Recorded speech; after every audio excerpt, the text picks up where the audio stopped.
നമസ്കാരം. മലയാളി വാർത്തയിലേക്ക് സ്വാഗതം. നിലവിലെ കളക്ടറെയും കമ്മീഷണറെയും നിലനിർത്തി തൃശൂർ പൂരം നടത്തിപ്പ് രീതികൾ പരിഷ്കരിക്കുമെന്ന് സുരേഷ് ഗോപി. കൊച്ചി മെട്രോ നീട്ടാൻ ശ്രമം നടത്തും, അതിന് പഠനം നടത്തേണ്ടതുണ്ട്. കൊച്ചി മെട്രോ തൃശൂരിലേക്ക് നീട്ടാനായി കുറെ നാളുകളായി ശ്രമം നടത്തുന്നുണ്ടെന്നും അദ്ദേഹം വെളിപ്പെടുത്തി. കേരളത്തിനും തമിഴ്നാടിനും ഒരുപോലെ കാര്യങ്ങൾ ചെയ്യുന്ന MP ആയി മാറാൻ ശ്രമിക്കുമെന്നും അദ്ദേഹം പറഞ്ഞു. തൃശൂർ പൂരം നടത്തുന്നതിന് പുതിയ രീതിയുണ്ടാവും, അത് നേരത്തെ പറഞ്ഞതാണ്. തൃശൂർ കമ്മീഷണറെയും കളക്ടറെയും ഒരു കാരണവശാലും മാറ്റാൻ അനുവദിക്കരുത്.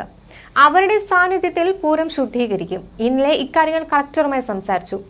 കേരളത്തിനായി പദ്ധതികൾ കൊണ്ടുവരാൻ ശ്രമിക്കും. തൃശൂരിലെ തിരക്കൊഴിവാക്കാൻ പുതിയ റോഡ് പദ്ധതി ആവിഷ്കരിക്കുമെന്നും സുരേഷ് ഗോപി പറഞ്ഞു.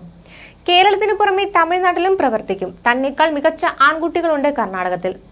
മണ്ണുത്തിയിൽ നിന്ന് ചങ്ങരംകുളം അല്ലെങ്കിൽ പൊന്നാനി റൂട്ടിലേക്ക് ബന്ധിപ്പിക്കുന്ന ഒരു ക്രോസ് കട്ട് റോഡ് എന്നത് സ്വപ്ന പദ്ധതിയാണെന്നും അദ്ദേഹം വ്യക്തമാക്കി. കൊച്ചി മെട്രോ അവരുടെ അംബാസിഡറാകാൻ നീക്കം നടത്തിയപ്പോൾ ചിലർ ചാണകമെന്ന് പരിഹസിച്ചു. ഇനി ചാണകത്തെ ലോക്സഭയിൽ അവർ സഹിക്കട്ടെ എന്നും സുരേഷ് ഗോപി പരിഹസിച്ചു. ജനങ്ങൾ നൽകിയ ലോക്സഭാ മണ്ഡലം ഹൃദയത്തിൽ ഏറ്റുവാങ്ങിയ സൂപ്രധാനം സുരേഷ് ഗോപി തൃശൂരിലെത്തിയപ്പോഴും പൂരത്തിന്റെ തിരക്ക് തന്നെയായിരുന്നു പ്രതിഫലിച്ചത്. തലപ്പാവും ഷാളും അണിയിച്ചും പൂച്ചെണ്ടുകൾ സമർപ്പിച്ചും പ്രിയ നേതാവിനെ BJP നേതാക്കളും പ്രവർത്തകരും കഴിഞ്ഞ ദിവസം സ്വീകരിക്കുകയായിരുന്നു. തന്നിൽ വിശ്വാസമർപ്പിച്ച ജനങ്ങളെ നമസ്കരിച്ച സുരേഷ് ഗോപി മണികണ്ഠനാൽ ഗണപതിക്ക് തേങ്ങയടച്ച് ആരതി ഒഴിഞ്ഞു. സ്വരാജ് റൗണ്ടിലൂടെ വടക്കുംനാഥനെ വലം വച്ചു. പൂര മൈതാനത്ത് പരിസ്ഥിതി ദിനത്തിന്റെ വിജയമരം നട്ടു.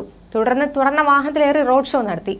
സ്ത്രീകൾ അടക്കമുള്ളവർ ബൈക്ക് റാലിയിൽ പങ്കെടുത്തു. ശിങ്കാരിമേളം, കാവടി, നാസിക് ഡോൾ തുടങ്ങി വാദ്യമേളങ്ങളുടെ അകമ്പടിയോടെ സ്വരാജ് റൗണ്ട് ചുറ്റിയുള്ള റോഡ് ഷോയിൽ ആയിരങ്ങൾ അണിനിരന്നു.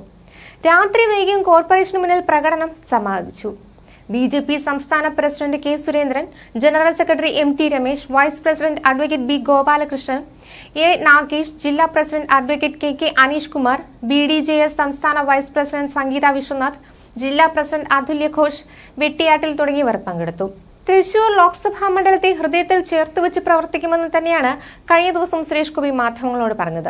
തൃശൂർ പൂരം കുറ്റമറ്റ രീതിയിൽ നടത്താൻ നേതൃത്വം നൽകും. കേന്ദ്രമന്ത്രി പദം നേതൃത്വം തീരുമാനിക്കും. തൃശൂരിൽ സ്ഥിരതാമസം ഉണ്ടാകില്ലെങ്കിലും താമസമാക്കിയതുപോലെ പ്രവർത്തിക്കും. തൃശൂരിൽ നിന്ന് കിട്ടിയത് വലിയ സ്നേഹവായ്പാണ്.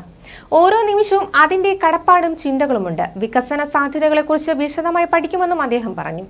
അതിനിടെ സുരേഷ് ഗോപി ദില്ലിയിലേക്ക് വിളിപ്പിച്ച് കേന്ദ്ര നേതൃത്വം. ഇന്ന് വൈകിട്ട് 6:55 ദില്ലിയിൽ എത്തുമെന്നും സുരേഷ് ഗോപി പറഞ്ഞു.